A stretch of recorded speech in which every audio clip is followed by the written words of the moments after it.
Hey there, guys. This is my 20 art styles challenge video, and I know there's a million of these, but I haven't done one, and I really thought that I wanted to stretch myself and see how it worked. The character that I'm using for this is named Liz. She's the character from a play that I wrote back when I was about 13 years old, and I really love her. I'll tell you more about her as we go along, but just speeding through this one because you can see my art style at any point on the channel. So first up is Steven Universe, big surprise. I've done a lot of Fuse Tuesdays on this channel, so that's a lot of fusions, and I wanted to see how different exactly my style was, because I feel like I've been influenced a lot by Steven Universe over the last couple of years, and as I started drawing this, I saw that, it's pretty different. I love Steven Universe's style. There's so much character variation. Um, and the backgrounds are just glorious. This background I thought was going to be a lot harder than it was. Wound up being pretty easy for me to make, and it was a lot of fun to do. Um, Next is Ouran, which is one of my favorite animes. I've watched it probably a million times. I think the style is just so lovely. It can be so soft and beautiful, and then also really weird and funky at the same time. Um, of course, one of the bigger things with all animes is the eyes and how they turn out. And we'll get to the eyes. There we go. These eyes I thought they're very, very big, very expressive, and I really love them. The line art is also really challenging for me because it's a lot thinner, and so when I color it, I have to go and individually do stuff, unlike in Steven Universe and my style, which has thicker line art, so I can just sort of paint bucket drop the color in, which is very lazy but also very fast and great. This takes a lot longer, and it's what I had to do with almost all of the art styles. So it was really interesting for me to do. Here we are back at the eyes. Oh, they're so pretty. The colors, one of the colors for Liz's outfit is yellow and black. And yellow, it's a symbolic color in the story because the villain's color is purple, and so it's directly across from purple on the color wheel. I haven't been able to get Liz's costume to be yellow in any of our productions so far. They've been red and orange in our last two. We've done the play twice. My theater company has done the play twice. It has actually been performed on stage more than once, which is really exciting. Yeah, just coloring that in. It's a really exciting thing to see my work done. I performed Liz. I played her the first time we did it, and then she was played by another very, very good actress last year when we did it. So this is Undertale, my favorite video game, one of the very few that I actually play. Aside from being just the pixel art style, I noticed while drawing that it had a very unique style of its own in the sketch, which was really interesting to see. I based most of Liz's face off of Metaton, which, is a very human-looking character aside from Frisk and Kara, who look freaking weird as heck. But I do really like how she turned out. I think Liz would really enjoy the monster world, hopefully as much as I do. And I did my signature in Papyrus. Wow, what a nerd. Gravity Falls. Gravity Falls is a really good cartoon. I've only watched it through once, and I did really enjoy it. Wow, way to not look at any of your notes, Carolyn. This is one of the first ones that we've seen in the speed paint so far where I made a deliberately unusual facial expression, because I think there's been a lot of those in Gravity Falls, and they're really neat. I didn't want to just do one neutral facial expression for all of the styles. I wanted to reflect how Liz would feel and look in each different world. So in Gravity Falls, I think she'd really enjoy herself. She'd have a lot of fun. It's weird, it's cool, and I think she'd really like it. So I tried to reflect that with her facial expression. She's having a good time, but she's also a little edgy, ready to kick some triangle butt. Aleman Rake. Okay. Aleman Rake is one of my favorite artists on Tumblr. Just the most unique style I may have ever seen. Absolutely incredible. And I think Liz turned out looking really interesting in this style, mainly because I referenced a lot of it off of Levi and Kenny, who Aleman Rake draws a lot. This hair shine was not the most efficient way I could have gone about that. Okay. But, she does look a little villainous, which is interesting. I didn't expect that. Phineas and Ferb. Oh my gosh. I love this show. I watched this a ton growing up as a kid, and I watched all of it again recently as an adult, and it's so much fun.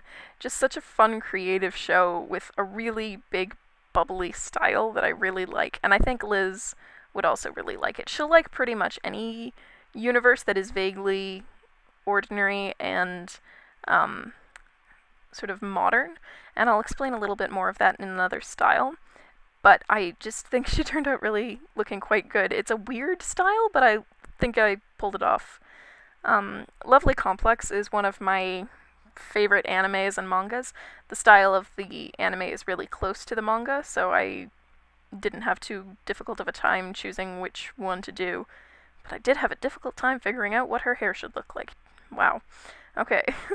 I don't think I pulled this one off as well as I could have. The line art started off looking really good, and then I got to the color, and something just went sort of wrong. But the reason that I have this face, which I did want to talk about, is Lovely Complex has so many amazing facial expressions in it, in both the anime and the manga. There's so many crazy, just off-model stretches that are really interesting to look at and are really expressive.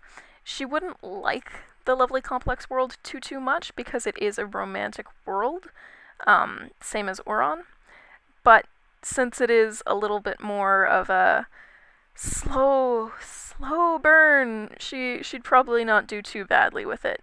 She's not anti-romance, but she's had a lot of bad experiences with the traditional love at first sight fairy tale romance, which she absolutely hates. So in any romantic world where I drew her, I tried to give her a look that was a little bit more skeptical or unhappy.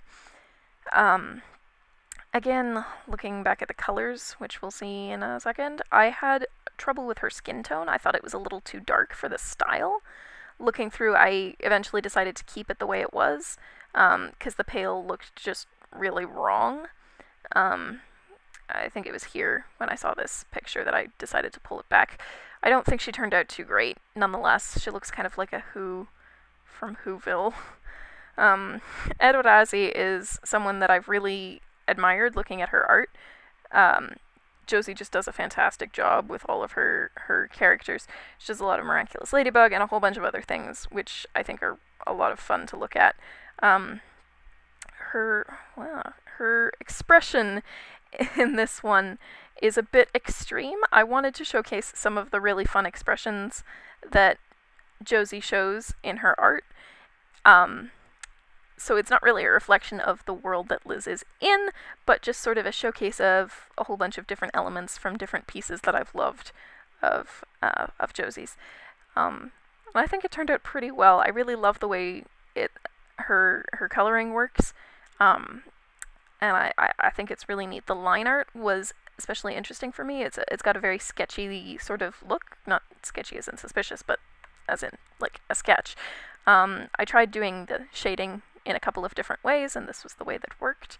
It was a really fun one to do, and I think it turned out looking really, really gorgeous. I really love the way it turned out, and who knows, maybe I'll draw like this more often. Probably not. I'm very lazy. Okay, Bob's Burgers is a super fun cartoon, an adult cartoon. I like it a lot more than other adult cartoons that I've seen because it's just got such fun family values while still being not quite appropriate for kids, which is interesting. And this is the one where I wanted to talk about why Liz likes sort of ordinary worlds, or why she would like ordinary worlds. And the reason is that Liz is meant to be a reflection of us and our society in a fairy tale world, which is why she's so skeptical of love at first sight romance, and why she's a lot more level-headed than any of the other characters in her fairy tale story. Did I mention that Liz is in a fairy tale story? Who even knows? Well, if she liked modern worlds and stuff, she would probably hate Over the Garden Wall. She would really think it's a lot weirder than anything else, and it is, but that's what's wonderful about it. It's got a really unique style that calls back to early cartoons, and it's just so neat. I love the style. It's very whimsical and very fun, but also really creepy at the same time, which is interesting. And I got to do the forest background, which was a lot of fun, and I think it turned out looking super nice. The colors were also in the autumn, which is, the oranges and yellows, which are the colors that I do Liz in. So Dr. Seuss, I didn't expect to do this one, but the theater company that I've done Princesses of Plenty, Liz's story with, is doing Seussical next year, and so that's probably why this one was on my mind. I wanted to practice it for making set pieces, fish and stuff, and drawing them, and I think it turned out looking kind of like she's having a post-traumatic stress disorder flashback. She looks very traumatized. I don't think she would be. Maybe she wouldn't like that world, but it looks really good. Other than that. Soul Eater is another one that I don't think I quite nailed, which is a shame because it's a really interesting style. I got some elements, but it doesn't look quite how I wanted it to. I think this is one of the more interesting animes that I've ever seen. Its themes on, mental illness and stuff are just so interesting. It's got a really nifty look. All of the characters are very unique, which is possibly one of the reasons why she doesn't look quite right, because I tried to use elements from a whole bunch of characters, and all the characters in it look very original, but still true to the style. It was a tricky one, but I had a very good time making it. I think there are some elements of this universe that Liz would really enjoy. She does quite like fighting. She's a bit aggressive that way, and I think she would definitely be a weaponsmeister rather than a weapon. But yeah, I really do want to rewatch this show because I haven't seen it in maybe 5 years, which is a really, really long time, but it's something that I really like. So watching it again would be a lot of fun. I really like the atmosphere of the show is something that I love a lot about it. Halloween is my favorite holiday, so... Zaarly, oh my gosh. Okay, I was really excited when Zaarly said that I could do this style because I check this blog like every day for Handplates updates. If you haven't read Handplates, please do. It's amazing. One of the challenges with this one was that Zaarly usually draws skeletons and monsters, so I had to go back and look at older stuff to get references for humans, which was pretty tricky, but it turned out looking pretty good, I think. It looks a little bit like Tintin, maybe. I'm not sure. I think I needed to put the eyes a bit closer together, and then it would have looked more like Papyrus, maybe? I don't know how Liz would feel about the Handplates universe. Probably very against it. Cartoon Saloon is an Irish animation studio. They do films and television, and they did Song of the Sea and Book of Kells. Book of Kells is probably their best known one, but Song of the Sea is my favorite. There's just something about the Song of the Sea world. I have Irish family, but I've never been there. I've been to Great Britain, but not Ireland. And honestly, more than any family, relatives, or heritage from Ireland, I want to go there just because I've seen this film. It's got such an incredible pull to it. It's a very emotional, and the backgrounds are amazing. Emotional, life-filled feel to the films. And the backgrounds actually showcase this really well. The rocks in Song of the Sea they look very interesting to me. They're full of life. And of course they are because of the narrative of the film, and I'm not going to spoil it if you haven't seen it. But I wanted to capture that, and I think I did a pretty good job with this background. I think the background is a lot more interesting than Liz in this universe at all. So it turned out really well, in my opinion. Avatar: The Last Airbender is, in my opinion, probably the best American cartoon of all time. I don't know, that's a big thing to say, but I don't know that anyone would necessarily disagree with me, because it is just so phenomenal. I referenced characters like Suki and Toph and Aang when I was drawing this, and Katara, of course. But I don't know if it didn't turn out quite the way I wanted it to. Something about it just looked a bit more flat, and I'm not quite sure what I was missing. But still, it worked pretty well. Maybe it just looks a lot more like my style than I expected it to, but who knows. So I love this show, absolutely love it. I don't know how many times I've watched it, but it's an incredible show with so much meaning to it. It's fun and it's lighthearted, but it's also very deep. You'll notice here that I did Liz's outfit in red instead of in black, and so that's sort of meant to look like the Fire Nation. I don't know if Liz would be a firebender or someone from the Fire Nation, but all of the characters at some point did wind up in Fire Nation clothing, so I thought it would be a pretty decent pick.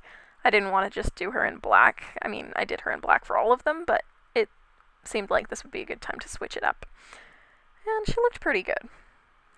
Studio Ghibli isn't something that I watched as a kid, but it's something that I've watched more as an adult and felt really nostalgic about, which is weird considering I'm not from Japan and I have never watched it, but it's got that very, lazy morning, rainy feeling that's just so... It's got a universal pull to it. And one of the things that I noticed while I was looking up the references, I didn't want to do eyes like Sophie and Howl's, because I thought they looked a little unusual and not quite like the traditional Ghibli style, which I thought was just all black eyes, but looking at this picture of Paku, I realized that they're actually very dark brown, which makes a ton of sense, because that's the color that Japanese people's eyes are, but for some reason I had never realized that until looking at them a lot closer up for this video. So I went back and made the eyes blue. And it worked out looking pretty good. Oh, and this is one where I got to use brown shading. I used gray for most of the art. Oh, and I sounded in Japanese like a weeb. But I used gray for most of the art. This is Disney. If there's any world that Liz would just hate, it would be Disney. I mentioned before how her world is a fairy tale world. Her story is originally Cinderella's. She is the fairy godmother's daughter, so I featured the fairy godmother here. Thought I might as well. But she does not buy into any of fairy tale romance. Oh my gosh, this gif of Belle looks super weird at high speed. Okay, God, sorry. She doesn't buy into fairy tale romance. It's never happened to her. So she's very cynical about it, and sticking her in the Disney world would definitely be something she'd hate. I decided to use a background from Cinderella as well. It's from the Princess Castle. I did this great big pillar vase thing and then kind of hated how it looked, so I cut it out. It was around here when I started coloring it, and it looked super weird. It's hard to replicate watercolor on a digital background. Inuyasha. Inuyasha was the first anime that I ever watched, and it seriously impacted the way I drew for years as a kid. Now as an adult, I think my style is a lot... I like it a lot better. It's a lot more Western, because I'm referencing more Western cartoon artists and stuff. But this had a huge impact on me when I was in middle school, and I'm thinking that I did a much better job copying it now as an adult than I did when I was 12, but it's, you know what, that's growing, and that's one of the things that I really love about art, and having been doing art for such a long time, is getting to see how much I personally have grown. Looking back on some of my first digital art that I posted to my Facebook years ago, it's like completely different ballpark. I sadly have not watched all of Inuyasha. I want to, but life, it's busy, and Inuyasha has maybe like 400 episodes, probably not that many, but it's very long, very, very long. I think this turned out absolutely wonderful. The clouds look really nice in the background, and I think it's a good one. Okay, this is the last one, and you can see all of my other Ask Tiny Grumpy videos on this channel. That's all. Bye.